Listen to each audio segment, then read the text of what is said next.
you keep yourself strategically focused on those things that will produce the most impact, profit, results for your company? This episode is all about how do I keep the compounding clock of my company, of its compounding growth going. Maui Mastermind presents the Business Coach Podcast, answering your questions and providing real actionable insights for building a better, stronger, more profitable business without sacrificing your time, life, or freedom anymore.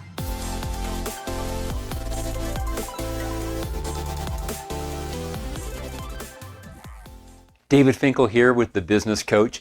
In this week's episode of the podcast, I'm joined by my co-host, Rich Wood, Maui Mastermind Business Coaching Director, seasoned business owner, seasoned business coach in his own right. And Rich and I are discussing here about the idea of how do you keep your company from drifting off and wasting energy in places that don't make the return? How do you keep yourself strategically focused on those things that will produce the most impact, profit, results for your company?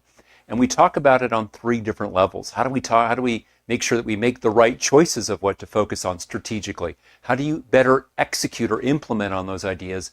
And then finally, the missing step for so many businesses, how do you operationalize those first two steps so it becomes an ongoing, evergreen way of going about your business? This episode is all about how do I keep the compounding clock of my company, of its compounding growth going? How do I make sure I don't interrupt it? And heaven forbid, how do I make sure I don't stop that clock? And that's what we'll be going into here in today's episode. I think you're going to love it. Rich and I have a great conversation about this. We went a little bit long, but the content in there about how do you create an accountability structure to make sure you and your staff stay focused on the right things? How do you pick those right things? How do you make sure that you can turn what is in your plan of action into an operationalized process? I think you're going to love it. Enjoy.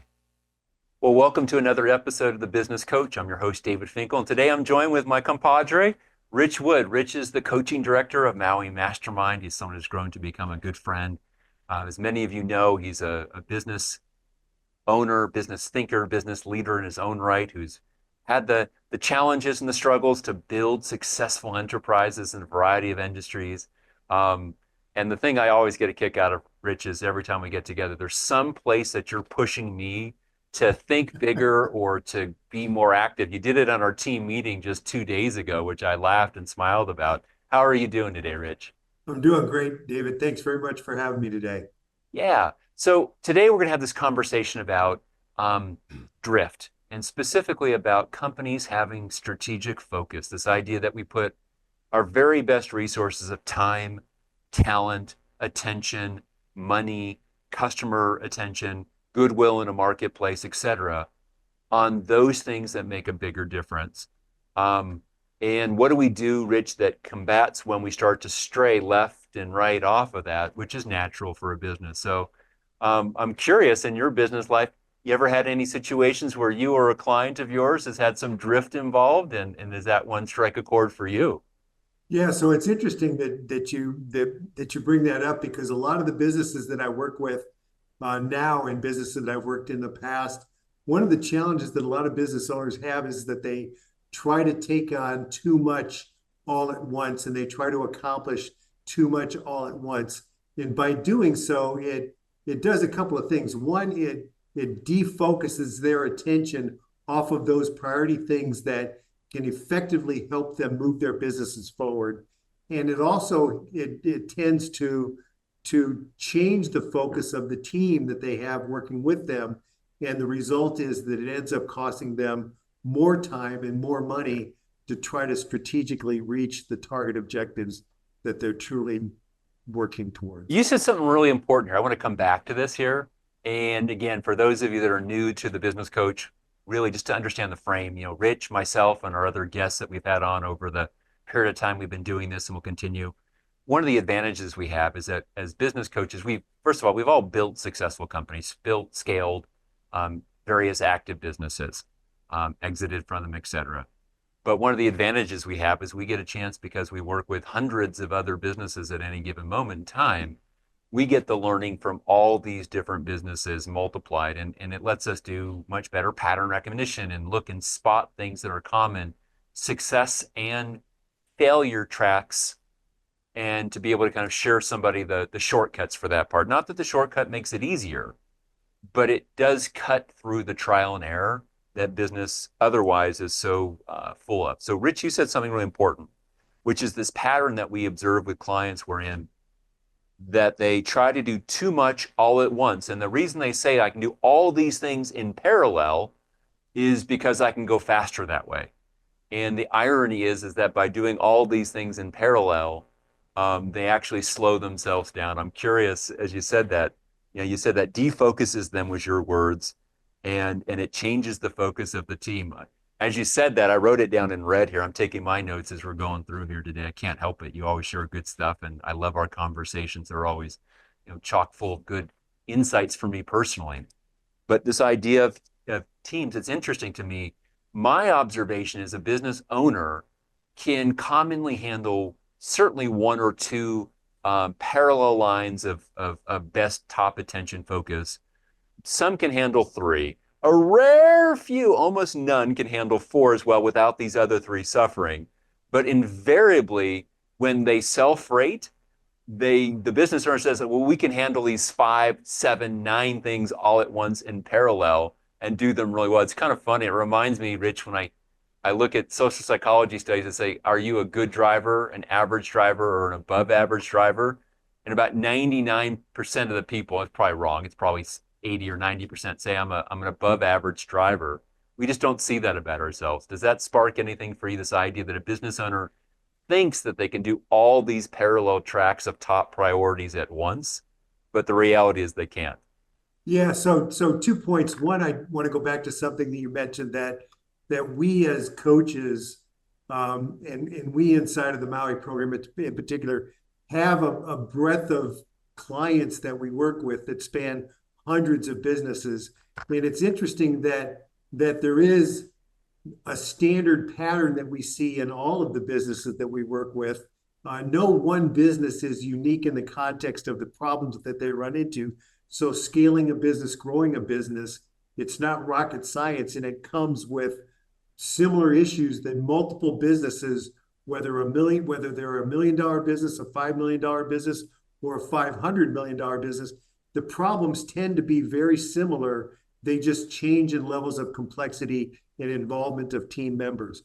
But going back to the discussion point that you brought up is when we see business owners trying to do too much at once, typically, I think that's very typical of entrepreneurs, and I think it's very typical of driven type A personality, which is typical of the business owners themselves. They usually have strong egos, they have strong personalities, and by having strong egos, they tend to think that they can do more than they really can, but when in fact they start trying to execute on too much all at once, not only does it dilute their time and resources, it dilutes their mental frame of how they're focusing on solving a problem. They don't solve a problem completely, they move on to the next problem. And then what that happens is that if they leave something unsolved completely, they move on to the next problem, having not solved the previous problem, which tends to come up later on in the process of scaling a business, that you haven't fixed the problem completely, so they get stalled in the process. You said something really important here, which is they don't solve X completely, or they don't seize the opportunity of X completely, and as a result, it creeps back in there. And so the way I frame it here, I think about this as, we've got the selection or the choice of what matters most. We'll call that the strategy piece. That's one. If we think of it as a triangle, that's kind of the apex of the triangle is choosing that strategy. Then you have number 2, I've got to execute on that. And that's the implementation. But what most business owners do is they stop there and they never do number 3, which is to operationalize the solution to make it last over the long term. So like you just said there, I have my strategy to solve our biggest problem, our biggest challenge, or seize our biggest opportunity. And I execute on it. We do a great job over the course of 90, 120 days, but business owners, they get bored with it and they're ready to go solve the next one. Hey, I've checked that one off, I can move on. And as a result, they never institutionalize, they never operationalize, I think is a better word. Institutionalize has all kinds of negative connotations. Right. But they never operationalize it inside of systems and their team and part of their culture that this is how we handle this going forward, and it recurs. It reminds me of something here. I remember a client, this is now, Rich, I'm going back 15-ish years ago. At this particular time, it was at a workshop in Irvine, California. I will save the names to protect the innocent. We'll call this guy Dan, okay? So Dan he was a dentist, and he owned one of the most successful dentist practice in Southern California. It was a multi-clinic practice making millions of dollars. He was a very, very good business person, a good entrepreneur, but that space between strategy, execution, and then operationalizing it was where he had his biggest weakness. And so he's there. He brought 9 of his team members with him. And that particular workshop, I still remember, it was on the sales and marketing pillar of the company. And we went through one thing. He's like taking his notes, and you could see him assigning, Joanne, you're responsible for this, and Carlos, you own that, and Tina, you're going to take this on. And that was during the first session. And the second session of that advanced workshop, Rich, we go through some more stuff. He's like, okay, we're going to add this to you, Tina. Joanne, you're going to have this. Susan, you're going to own this. And in his mind, he's thinking, this is incredible, how efficient this is. We have all these new thoughts and insights, and I can just assign them out, delegate the ownership to these different people. And I'm watching the body language, Rich, of these people, because they were sitting together. It was at a particular hotel that had an indoor theater. And so there was tiers, like a business school, tiers of the seating. And he was sitting in a row with the staff, and he was beaming. He was so happy. And I'm watching the body language progressively change of his team, becoming more and more hangdog down. And what was going on was he was thinking that all I have to do is identify the strategy, the idea, delegate it, and they'll execute on it, and we're solved. And I called him out on that in a direct way. I said to him, Dan, I'm not sure if you're aware of this, but from here, looking out this room full of bright smiling faces, what I imagine is going on for your staff is that on your side, you feel like you've handed off cleanly these things of ownership, but on their side, they're feeling overwhelmed. You feel like you've solved it. Hey, we picked the idea, the strategy, but what you're not seeing is that they have to deal with the implementation of all these things in the context of running the day-to-day core part of your dental practice. And you've got multiple locations, you've got patients to deal with, you've got staff, etc. And it looks like you've given them probably a dozen different top priorities here. And I know in your mind, you're thinking, well, I only gave 2 or 3 to each person, but you're missing the context with that's a lot of change and new for them. Plus, it's a lot added to what they have. So I'm going to make a suggestion for you. And my coaching to you is, rather than going for 16 of these ideas all at once, why don't you get together with your staff at dinner tonight? You guys pick the 2, possibly 3 that as a team you're going to go after, and we put the others on a holding sheet of paper, and you can come back to them after these are not just implemented, but they're actually operationalized. And you could see his staff members go from this body language of like, I can't believe someone actually had the courage to say this to this guy. And I was smiling. I mean, first of all, as business owners, that's what he's hired us to do. But more than that, let me represent to our audience here. I'm going to represent your staff members. If you've been listening to The Business Coach, every episode, you probably picked up 2 or 3 really good ideas, right, and you want to implement them that week. But you're going to overwhelm and stress your staff out. Less is more with your staff. Fewer ideas that work or that are more important, that you implement well, will get your business much bigger, much more profitable, much faster than trying to go after all these different ideas. I'm curious what that sparks for you, Rich, if that's been true in your experience, if you've ever met a Dan before. Yeah, I've worked with a lot of Dans in the process. And you mentioned 2 things that I think are important to keep in the back of your mind as a business owner. One is you aren't going to be able to scale the business if you don't systematize the business, because the lack of systems and controls in the business means that you're inefficiently spending your time to try to get the same results over and over again. You want to build a system in your team that can be repeatable and doesn't require your day-to-day involvement in the process or in the decision-making framework. Number one. Number two is that a lot of leaders fail to have an accountability framework built into the system that has a closed loop process built in. So the concept of leadership isn't just delegating an activity. You can delegate the activity, but you don't want to abrogate the responsibility for the results. And I think a lot of owners and a lot of leaders fail to recognize that once delegated doesn't mean that it's going to get the results that you're looking for. So going back to an example of a Dan myself, I'll call him Ben. When I started working with Ben, he had a business that he was trying to scale globally. And his business was relatively small in scale at that point in time. He had one single customer that was in the sports market vertical that he had effectively developed a relationship with that was fueling the business itself. But as he tried to scale the business globally, he didn't have the systems in place. He didn't have the leadership team in place. He didn't have an accountability system framework in place. So he was effectively spinning his wheels year after year after year because he had this desire but didn't have the capability to get him from point A to point B. So the concept of building in systems to your business, I think, is important. But I think we've all had multiple Dans or Bens in our life that we've see progress that they've made by following some simple rules. Focus on the few, not on the many.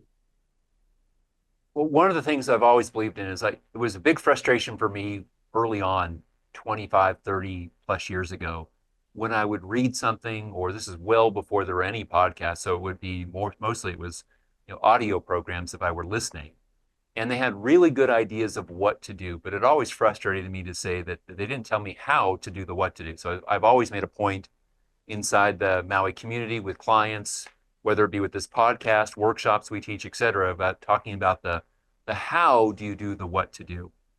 And so it's come back, and now let's give an action-oriented framework for any of our audience out there. So for you, here's the first 3 steps I want you to take. First step, number 1, is I want you to make a clear choice in your business. What are the most important things to focus on? We call these your fewer better. The fewer things that make a bigger difference in the business, these fewer better. It's not about more, it's about better. And so you can have in your business typically 4 or 5 of these that are the fewer better, that the whole business boils down to these 4 or 5 things. One of them is going to be about your single biggest limiting factor. What's the one ingredient over the next 12 to 36 months that's the biggest constraint for you to grow and be successful? That might be, for example, with some of our medical practices that we coach, that might be they have an issue with capacity. David, if only we could find more providers, we could grow. For a manufacturer, that might be, David, I can't find skilled machinists. It's a dying breed. I have a CNC factory, and no one under the age of 50 seems to know how to operate the really high-tech equipment that we have. It's a dying breed with that. Or it might be for a service business. It might be for you. It might be new leads coming in the front end. Whatever it is, your limiting factor is one. Number 2 is going to be, what's your single biggest opportunity? The one opportunity that if you were going to focus your best discretionary time, attention, money on that, would have the highest odds of the biggest payoff. Now, sometimes those are one and the same, not always, but 3rd and 4th are going to be about your business's core. Something about what is driving profit in your current business. It might be about a current product line that you should be focusing on, or a current marketplace that you should be focusing on serving. And then finally, number 5, we call it your cultural one. What's the one element that if you made this mindset, this strategic element, part of your company's culture, so that everyone behaved it automatically, what would make the biggest difference? And I'll give a quick example for us, Rich. You know this one inside of Maui. We call it eat our own cooking, right? Years ago, I said, what's the one aspect that if we did one strategic element, and we made it part of the DNA of the company would have the biggest difference. And a decade ago, I realized if we actually ate our own cooking and followed the program, have our top leadership coached by Maui coaches, do our strategic planning quarterly and weekly, just like we teach clients to do, and all the rest of that, systematize as we go, build strategic depth, it would make a huge difference. And that's been for us. So for any listener, any viewer, step number one says, what are the 4 or 5 most important elements in the company? Rich, any comments on that one before I talk about the execution next piece?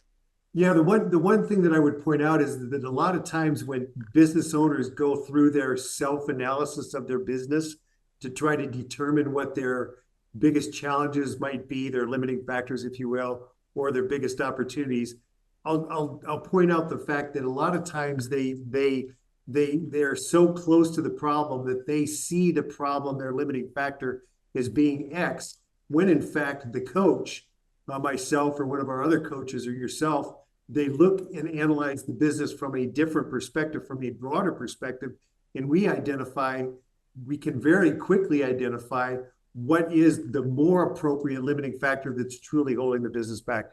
David, I'll give you a quick example of that. One of the clients that I've been recently working with, $50 million business, I won't say the name of the business or anything of that nature, but the client felt that marketing and sales was the biggest challenge that he had in holding his business back from growing and scaling. When in fact, when I analyzed the business, I identified that the problem that you really have isn't marketing and sales.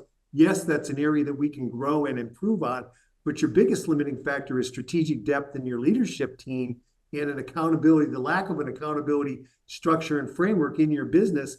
And my point that brought this home very clearly to him was Ben, I'll call him Ben to use Ben's, we'll get lots of use out of Ben here.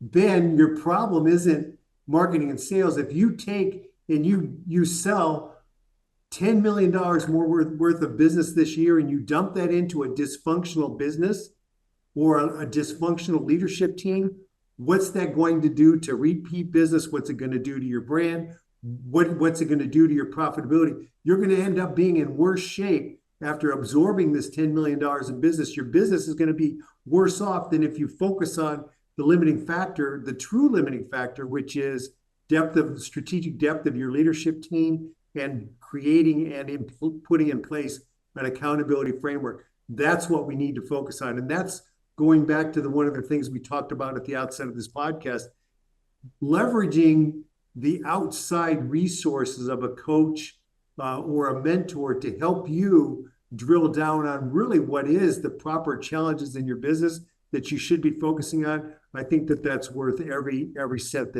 that people invest in coaching. And that makes sense here. So this idea of it's hard sometimes to see it ourselves. Right. So getting that outside perspective, whether it be a coach, a mastermind group that you have, but we all have the need to have outside perspective. And the easiest way to tell that is, right, it's so easy to see what's going on in somebody else's business because we've got no emotional attachment. We're distant from it. And it becomes obvious there.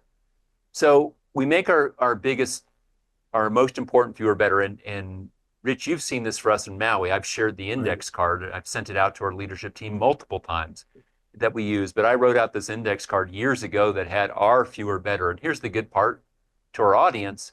Once you determine your company's fewer better, it does not change very fast. Over time, you might find your biggest limiting factor or your biggest opportunity might change, but generally it changes slow, and you'll have 1 to 5 years of focusing on these same fewer better, which is a blessing and a curse. Rich, I don't know if you've observed this, but I see for business owners, and I'm one of them, we can get bored sometimes in our own businesses. And so we get tired of dealing with the same limiting factor. Yes, we pushed it back and now we're 30% bigger, but give me something new. When the best thing they could do for the business is to push it back again and take another 30% growth and do it again and take another 30% growth. But what they want to do is they want to find something new and different to sink their teeth into. Have you observed that same thing? Yeah, it's the shiny object syndrome, right? So business owners get caught up with the next shiny object and they lose sight of the fact that growth happens progressively over time, and we call it compounded growth. You see compounded growth in the stock markets.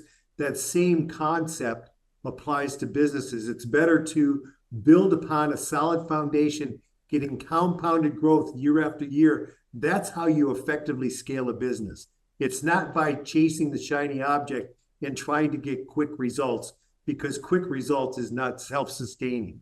So it's focused on, the foundation and the compounded growth concept. That's so important what you just said, that this idea that don't stop compounding. I mean, I remember a quote that I was from Warren Buffett. I'll paraphrase it, where he talked about when you've got your money working for you, don't stop your money compounding, right? Let the compounding clock continue. And the same thing in a business is what you're saying. When we chase new, it's like we take what's working and compounding, growing at 12%, 18%, 24% year after year, which is absolutely doable in a business, but which is in the world of investing, you'd say that's too good. I mean, even the Warren Buffetts of the world might compound at 20%, but to do it in the business world, we've got many clients who are growing at 15, 20, 30% compounded annual growth rates or higher, and they've maintained it for a decade.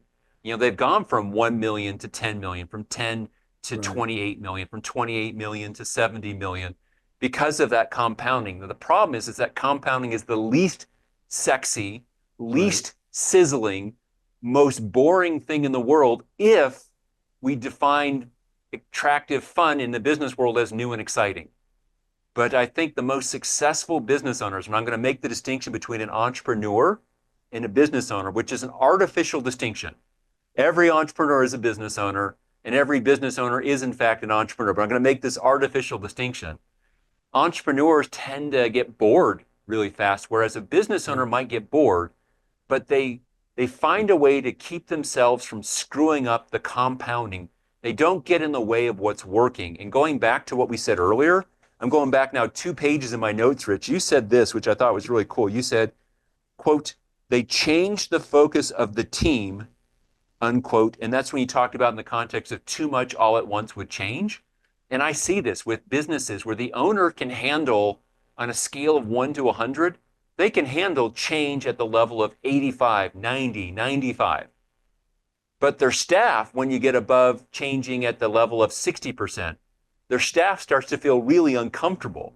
And when your staff feels really uncomfortable, that's not a good thing, because you'll lose your best people, or your best people will start not behaving at their best. They'll start to close off a little bit versus to feel that resourceful best state going forward. So as an owner, we have to make sure that, yes, we push for change and growth, but we need to give an enduring things about the business that don't change, so that our staff feel enough confidence, enough certainty in the ground that they're walking upon, that they can scale it. And I think that that's really important.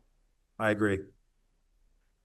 So I was thinking that now we've chosen our fewer better, and really they should be obvious things.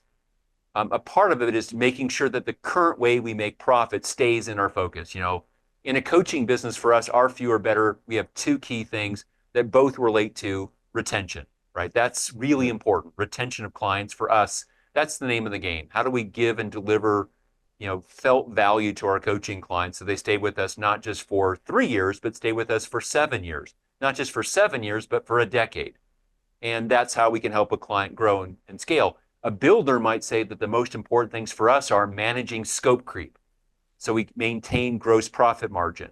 A person who does industrial services might say that the most important thing for them is to make sure that they maintain a certain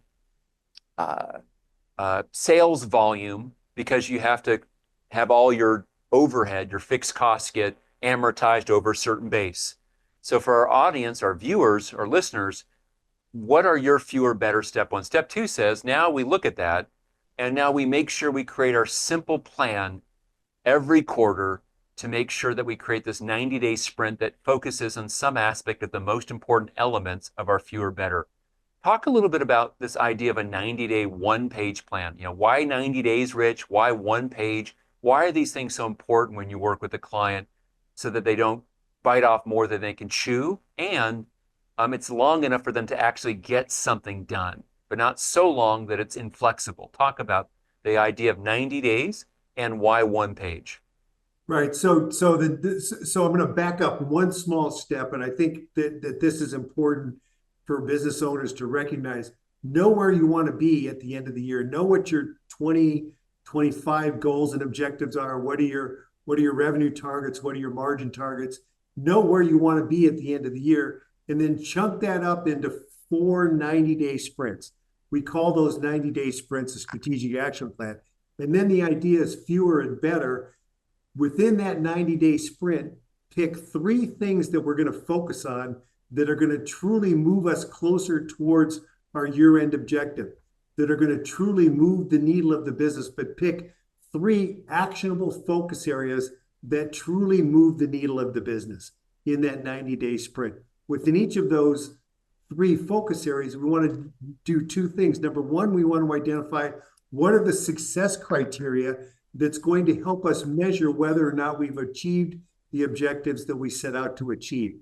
That gives us specific criteria by which we know we've achieved the objective that we set out to work on. Number 2, the key element is have actions, very specific actions, not 50, but 4 or 5 very specific actions that define what we're going to do to achieve the objective against the success criteria. And within each of those specific actions, be very clear on who's going to do it and when it needs to be done. And what this does, this is, I think, a critical element of the program in the success of every business owner. What this does is it creates an accountability framework that we can identify with a specific plan that helps us move the needle of the business forward in a 90-day sprint. Why 90 days? Because if we try to focus on what we're going to do for the entire year, it defocuses the team. We end up spending more time and more dollar resources on trying to achieve objectives because they're too general or too broad. So the idea is focus on 90 days. I've seen it work time and time again, and a lot of business owners don't get it, but once they start working with the system, the light goes on and they see true results towards moving the needle of the business forward. That is magical for me. I love that. And this idea that, and this is a trick that you and I have learned having reviewed and or written several hundred or thousand of these quarterly action plans over time. I mean, we've been using this now for 20 plus years. And the idea of everyone says, okay, here's my focus areas, my most important kind of this quarter, it's going to be these 2 things or these 3 things as a company. And everyone wants to jump to create the action steps. Who does what by when? But we've learned that they're the interim step of saying, before we go to the action steps, let's just answer the question. In this focus area, for example, maybe it's strategic depth in our leadership team is the focus area. Okay, what are we going to concretely accomplish to be successful in this focus area? What do we need to get done by the end of the quarter to feel successful here? And now it brings a certain amount of pragmatism in there. I'm not going to hire 7 C-suite hires in 90 days. Ridiculous. Of course not. Even if I hired them, I couldn't absorb them. So maybe we say, by the end of 90 days, we've made one more important C-level hire for our company and onboarded them effectively, smoothly, and well. Maybe we've also created by the end of the quarter, we've created an idealized organizational chart that lays out what are the hires we're going to make for our leadership team over the next 24 months. Right. So by the end of the quarter, we've done these 2 things. We've found a new COO for the company, a position that maybe you didn't have before, and he or she has been onboarded well. And we've got our key timeline of which hires we need to play which roles over the next 24 months, and we've prioritized which come in which order. Now, it might turn out that we not find that hire in 90 days. Maybe we need to have that roll to the next quarter because it took us 4 months to find them versus 2 months. But that type of specificity in the criteria of success makes the action steps obvious when we identify the criteria of success. Go ahead, Rich. I can see in your eyes you got something. I'm just, the whole thing, I just really get excited about seeing business owners go through this process in seeing the light come on. But I want to point something out that it's important to be very specific about the success criteria, even to the point where you're implementing KPIs, specific targeted metrics that you can put in those KPIs to know whether or not you've truly done what you've set out to do. But here's the one thing that I think is important for all of our audience to understand. It's this concept of compounding. I want to take us back to the compounding concept for a minute. The idea that we have a foundation of 90-day sprints that are successively building one upon the next to get us to our year-end goal. That is the essence of compounding. That is the essence of focus. So it's important that everybody understand that the compounding effect takes one 90-day sprint and adds another 90-day sprint, and so on to get us to the year-end objectives. That's called very discretized approach to planning and execution.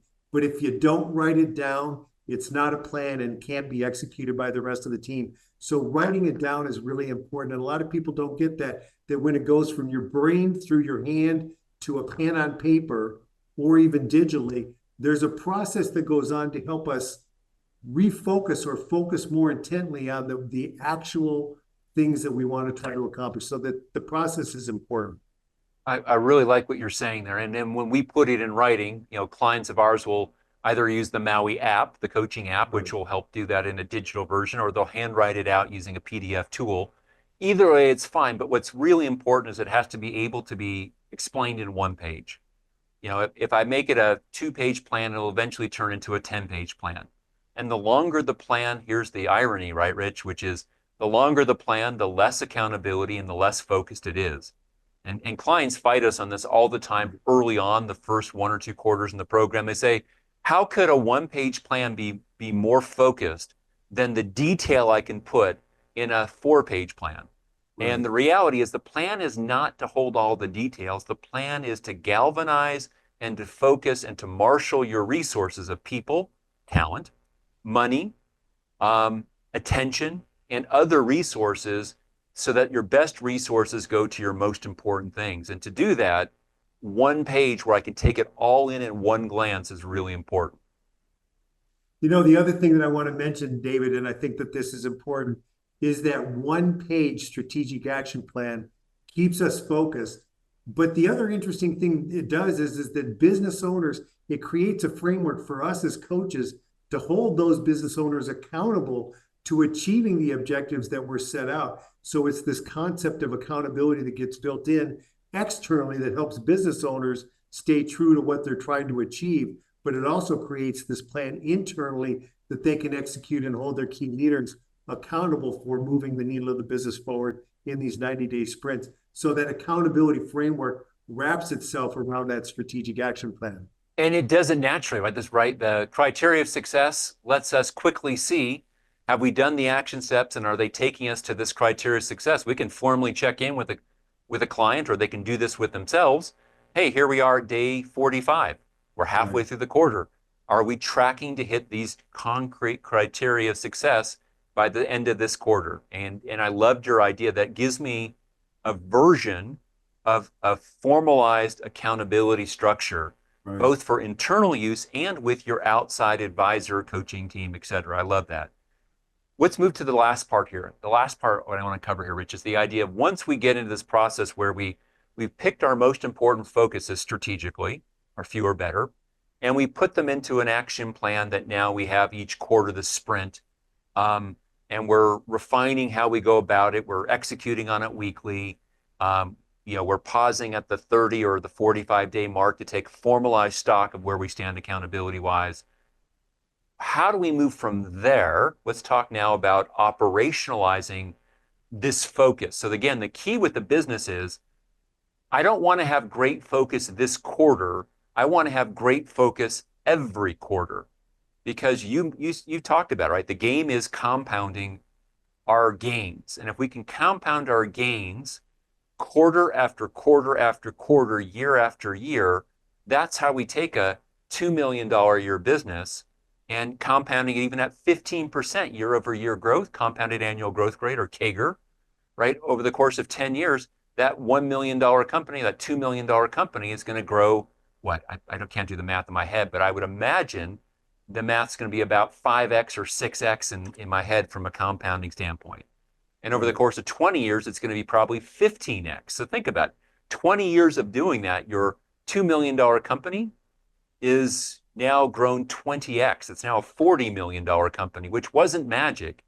It was the simple power of maintaining a focus over time, which requires us to operationalize this focus. So how can we start to systematize some of our accountability systems, our focusing systems? So you've said one of the things we can do is use the criteria of success and the quarterly planning framework to make that the unit of accountability in a company. How else do we start to maintain and to operationalize that focus so we don't drift? Well, in simple terms, the way I think about it is, I'll use a financial system structure as an example. The idea is to develop process and procedure, a stepwise plan to execute and to create repeatability in the execution through the stepwise plan. So when you operationalize or systematize something, what you're doing is defining the tasks that you need to leverage to execute to get a result. And you systematize it by embedding it within a process and procedure framework that is repeated over and over again.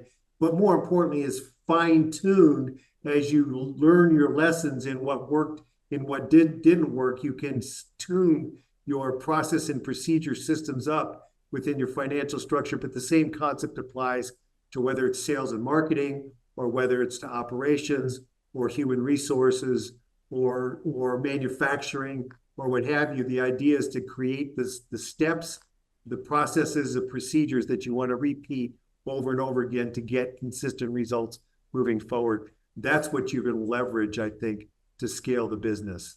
As you said, that what reminded me of this idea that to build culture, we need 1,000 taps of the culture hammer. And so this idea that this process of each year setting the picture for the year and every quarter having our plan, executing on that plan, repeating the process in the quarter. By doing that repeated, we're making that part of, that's just how we do it here at Acme Widgets. That's just how we do it here at Beta IT. That's how we do it at Theta Manufacturing. That's the way that we approach this. Every quarter we step back, we take half a day to plan the next quarter, then we sprint for 90 days executing, taking stock formally along the way at the 45-day mark and at the end of the quarter, etc. I like that a lot. KPI is another way to focus our attention, right? These key performance indicators. For our fewer better, what are the 1 or 2 numbers that would be most important to pay attention to, that if we pay attention and make these numbers work well, that area of the business is going to be doing well? Rich, I'm going to bring you back on a later episode. We're going to talk about KPIs in depth. That's too important of a subject. And I want to dive into that one for 20, 30, 40 minutes at a future date.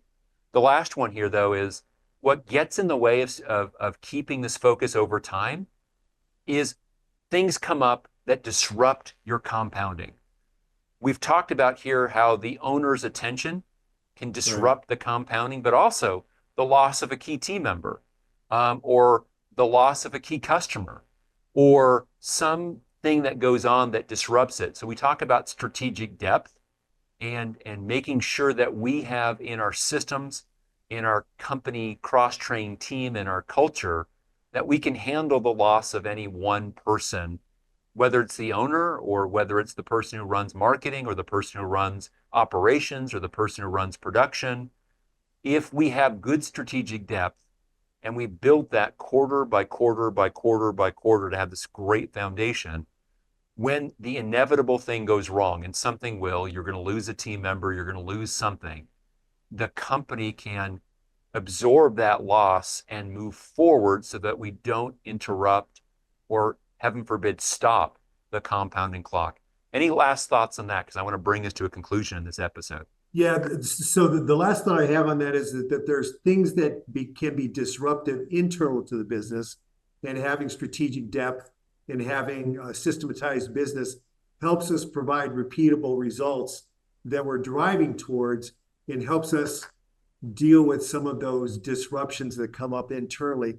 But I think it's also important for business owners to periodically look at external disruptions to their business, the risks, the things that are happening externally, to think ahead about what those risks might be and how you might mitigate against those risks with the team that you've got in place, because your mind operates much more rationally and logically when it's not in a stress-driven situation where you're dealing with an external stress like loss of a single customer that you've got, or something larger happens inside of the current economy that disrupts your business.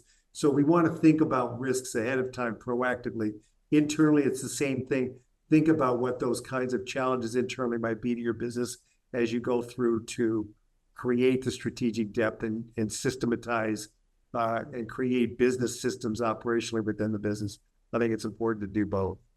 Oh, this is fantastic. I've got myself 5 pages of notes here.